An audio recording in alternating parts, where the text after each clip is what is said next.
Magsasagawa ang Catholic Women's League ng Medical Laboratory Testing sa ika-21 ng gabi.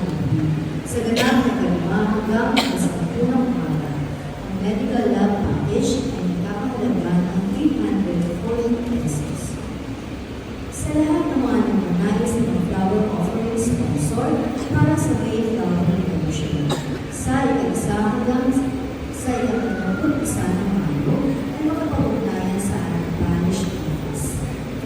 Ang Antipolo Citizens Association of Parish Brex City Carla ay magkakaroon ng 6th Diocesan Brex Assembly sa ika-18 ng Mayo sa ganap na ika-8 ng umaga hanggang ika-5 ng hapon sa JFE Stadium.